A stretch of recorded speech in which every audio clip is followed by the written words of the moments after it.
Jodie Foster, she speaks perfect French, so I think she wanted to do a French-speaking film for a long time. It's not her first, but she wanted to do it for a long time, and she wanted to shoot with Rebecca, Angelina Jolie. I don't know the story behind the couture. It's just that I think today it's much easier to travel, much easier to find the right accommodation. The studio have developed their facilities everywhere, not only in France. So it's more comfortable or convenient for talents to come to Europe if the story makes sense, if the story has to take place there, and also for economical reason.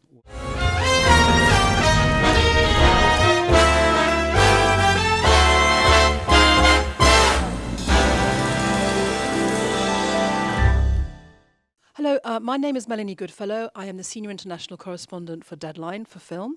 I'm here today with Vincent Maraval, who is the founder and head of Goodfellas and also the LA-based company, The Veterans.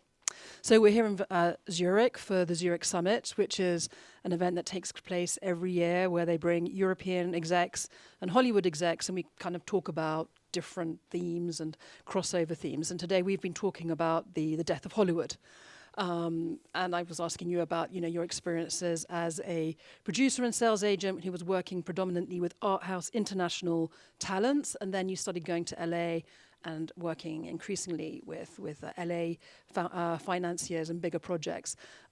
So we're here. Do you think that there's the death of Hollywood? You said no in the conversation that we had. Obviously not. It's just a change in the worldwide distribution, the worldwide industry. As I explained during the panel, I think many regions develop their own cinematography, their own industry, and today the local audiences have taste for their local product, and they are going less probably to Hollywood. And by developing their own production, their own industry, they develop tax credit, they develop facilities to shoot in their own country, which means that today we have several additional solutions than shooting in Hollywood, where it's true, it's very expensive. There is no tax credit. So it's to have the opportunity to shoot somewhere else. It can be a solution for some of the films, but then Hollywood is still like culturally a country or a city where entertainment is all over, and I think they have like probably a century of advance in terms of culture of entertainment, and the talents are still there. So there are still plenty of things to do in Hollywood. It's just that we don't have to do everything in Hollywood anymore, and including for the American cinema, which was probably new for the American industry, the capacity of shooting somewhere else. So because you're still very much working with veterans and putting up big projects and finding money there and talent there. It's not dying. No, it's not dying. It's just, for example, the two last big films we've done, American films we've done, which is The Plane with Gerard Butler, and we were just in post with Mutiny with Jason Statham. We shot it somewhere else because it was we couldn't afford to shoot in Hollywood.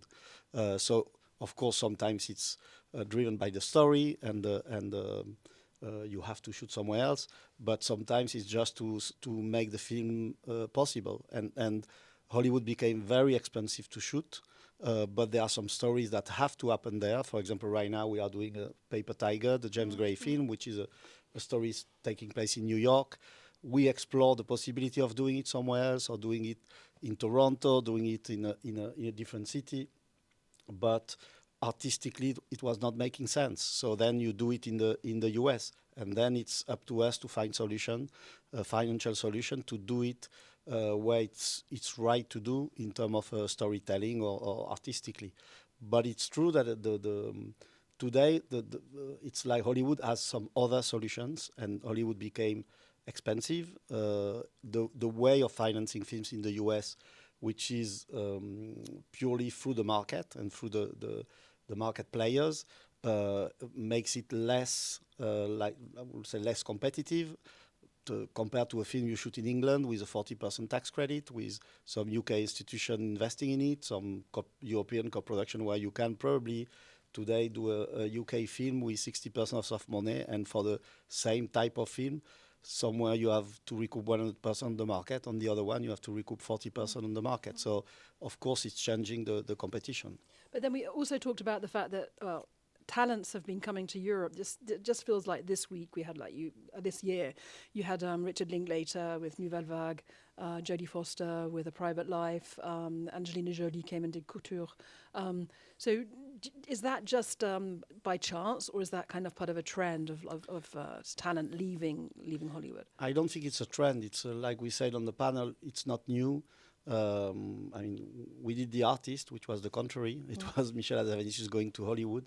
I think Linklater came to France because of the story. It was the story of the shooting of Bracelet. It's his story. It's not a story we developed in France where we looked for a director.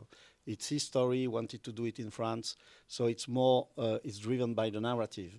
I was saying on the panel, the first film I worked on was Arizona Dream, which was Emir Kusturica, Faden Away, and Johnny Depp. And right now we are doing a Christian Mungiu film with Sebastian Stan and Renate Rensve, something like that.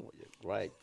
Renate Rensve in Norway with Norwegian actors, American actors, Romanian actors.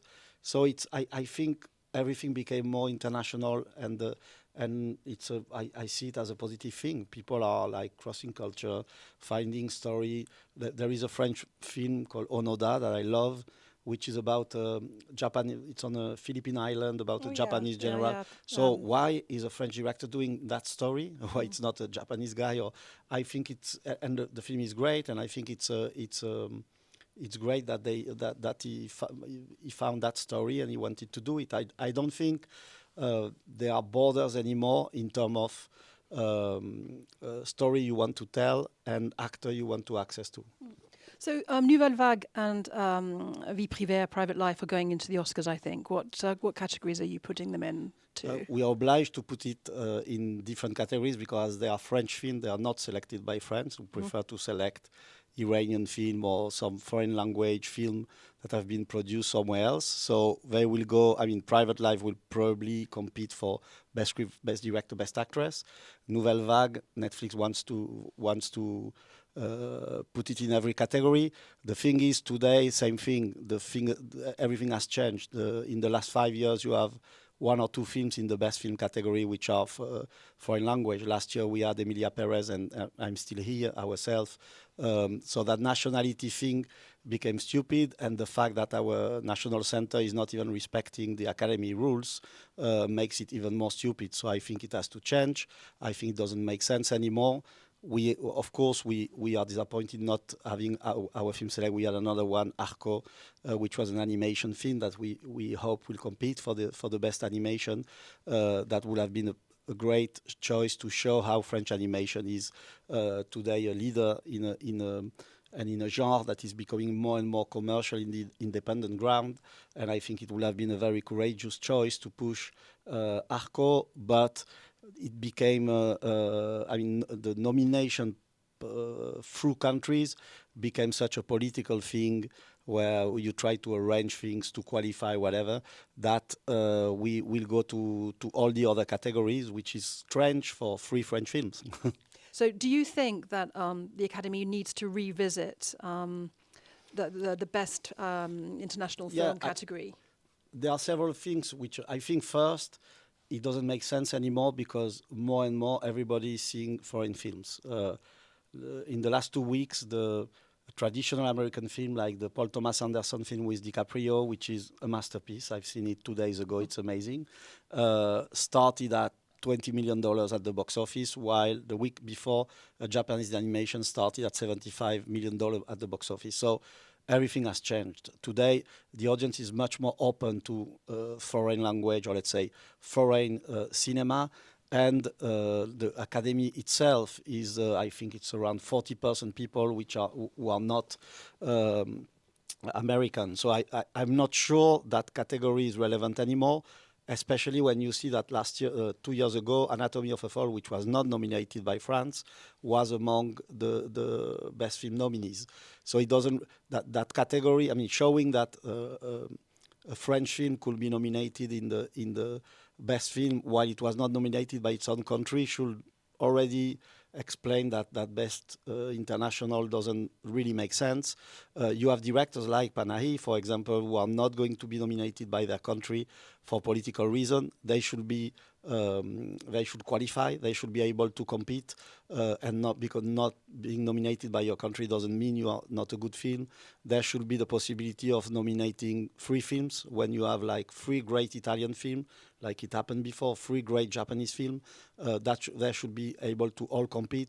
So that regulation, I mean, I'm not sure that the category is relevant anymore. But even if it is, the system of nomination doesn't make sense. I mean, for France, an industry that is producing 200 films per year is represented by a film that doesn't have the agrément, what we call the French nationality. The approval. The approval is a mystery. I mean, for the industry, it's quite humiliating. But even while I think Panahi should compete, I think that film should compete for the best international. It's not that it shouldn't compete; it should be there. It won the Golden Palm, so maybe there should be a system where you have automatically the winner of the big festival that can compete, or there should be like in the Olympic Games where you have a refugee classification. So you should have the right, even if your country doesn't want you to compete, to go to it. So there is something that I think it's a category that is, I don't know, 40, 50 years old, and today the world has changed. I'm not sure it's relevant anymore. I think that's a fair point. It's interesting, and interesting points. And like the Iranian dissidents have been asking for that to happen for a long time. So I think it's very interesting. And it's not the only country. It's if all the countries where I'm not sure an anti-Putin movie will be nominated ever by Russia, while most of the great Russian films are not for Putin. So and you have plenty of things like that. So it's and while for the best category, for the best film, you can have some American films that I'm sure are not pleasing President Trump, like The Apprentice or things like that. So why you do a different regulation for one category, one specific category, is a mystery. Well, look, thank you. Lots of food for thought there. Thanks very much. Thank you.